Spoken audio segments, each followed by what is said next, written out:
Assalamualaikum warahmatullahi wabarakatuh. Halo semua, perkenalkan nama saya Nabila Putri Agustin dengan NIM akhir 040. Saya mahasiswa dari program studi tasawuf dan psikoterapi.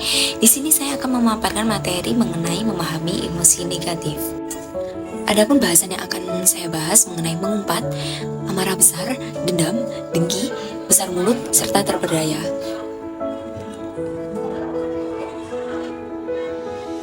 Langsung saja masuk ke pembahasan yang pertama, yaitu mengumpat menurut ilmu komunikasi.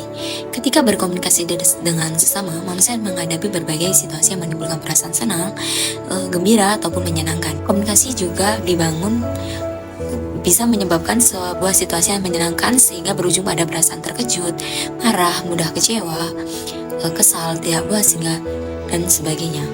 Ada banyak orang yang ketika mengalami beberapa hal yang tidak menyenangkan menjadi tidak bisa mengendalikan emosinya dan secara spontan mengeluarkan kata-kata yang kasar, tidak sopan, hingga tidak pantas. Kata-kata yang tidak pantas itu disebut dengan makian. Manusia biasanya menggunakan kata-kata makian untuk mengekspresikan segala bentuk ketidaksenangan, ketidakpuasan, atau kebencian terhadap apa yang dialami oleh si penutur. Selanjutnya yaitu pengaruh mengumpat.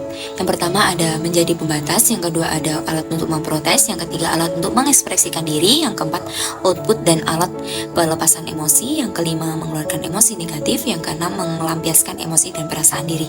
Selanjutnya yaitu definisi dan pengaruh amarah besar.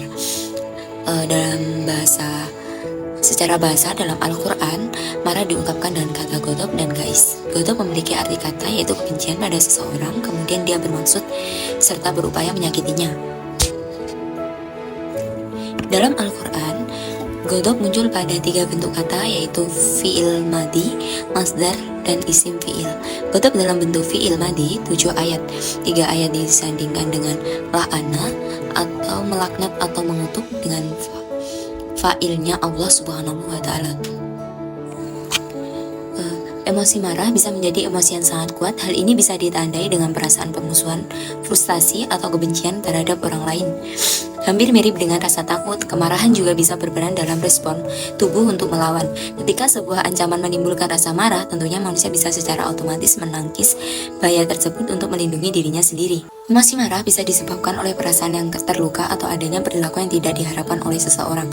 Maka dari itu, perasaan yang dirasakan ketika terjadi hal yang tidak diinginkan bisa membuat seseorang marah. Hal tersebut hanya bisa dijaga dengan mengendalikan atau memaafkan hal tersebut.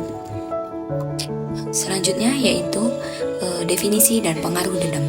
Dendam adalah keinginan keras untuk membalas kejahatan orang. Dendam merupakan perilaku yang dilarang oleh Allah sebagaimana dijelaskan dengan firman Allah Subhanahu wa Ta'ala dalam surat An-Nur ayat 22. Allah Subhanahu wa Ta'ala memerintahkan pada umat manusia untuk menjadi orang yang pemaaf, suka memaafkan kesalahan orang lain baik diminta maupun tidak diminta. Dalam ajaran Islam, memaafkan kesalahan orang lain itu termasuk perbuatan yang mulia.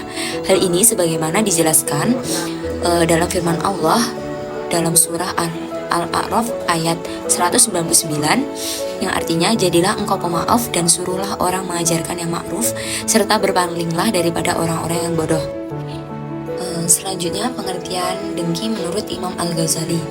Dalam Mujib memaparkan bahwa dengki yaitu kamu tidak menyukai jika saudaramu mendapatkan kenikmatan, akan tetapi kamu suka ketika nikmat saudaramu hilang darinya, atau senang ketika orang lain mendapat petaka, namun tidak senang jika orang lain mendapatkan karunia dari Allah.